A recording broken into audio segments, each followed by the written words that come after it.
بسم الله الرحمن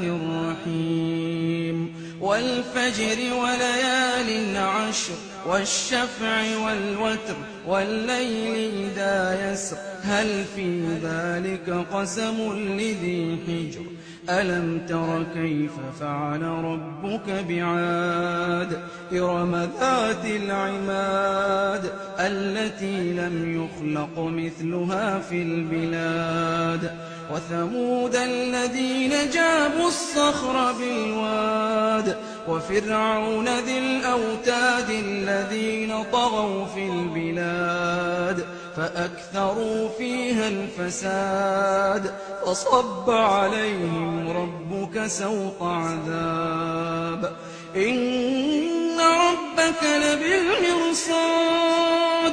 فأما الإنسان إذا ما ابتلاه ربه فأكرمه ونعمه فيقول ربي أكرمن وأما إذا ما ابتلاه فقدر عليه رزقه فيقول ربي أهانن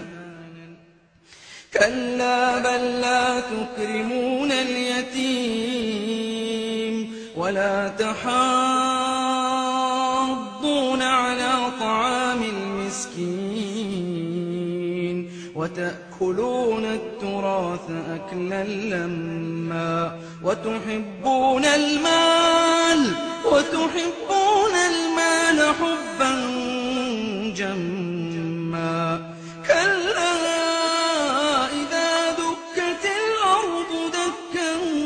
دكا وجاء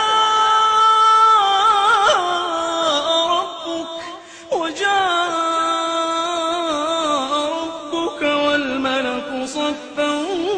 صفا وجيء يومئذ بجهنم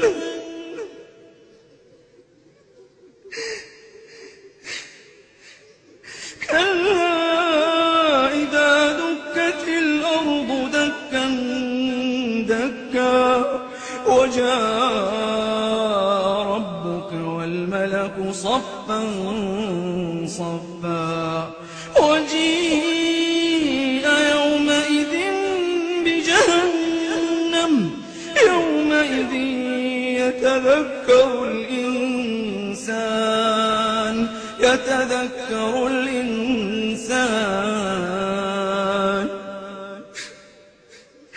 يومئذ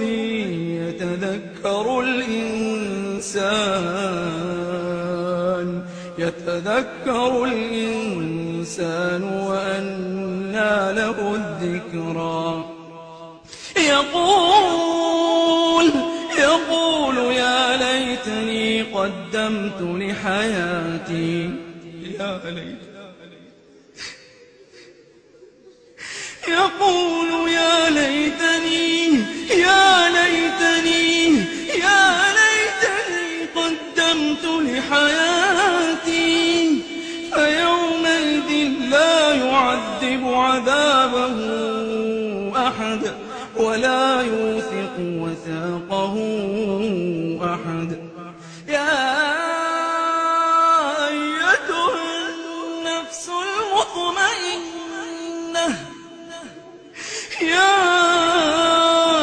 أيتها النفس المطمئنة ارجعي إلى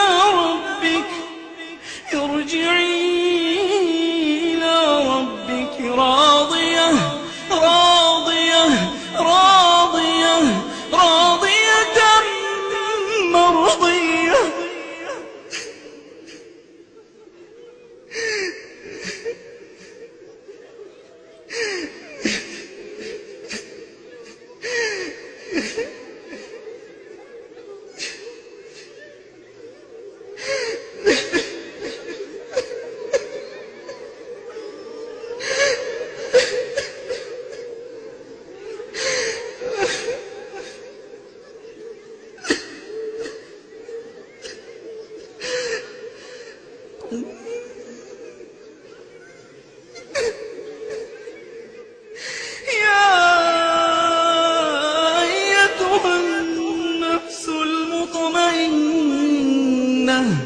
يا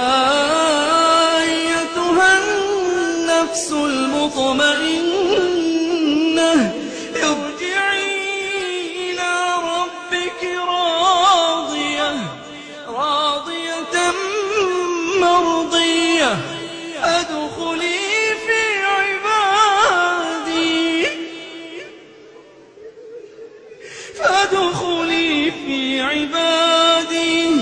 فادخلي في عبادي فادخلي في عبادي وادخلي جنتي. اللهم اجعل نفوسنا اللهم اجعلنا من هذه النفس اللهم اجعلنا من هذه النفس المطمئنة. اللهم اجعل نفوسنا مطمئنة برحمتك يا أرحم الراحمين.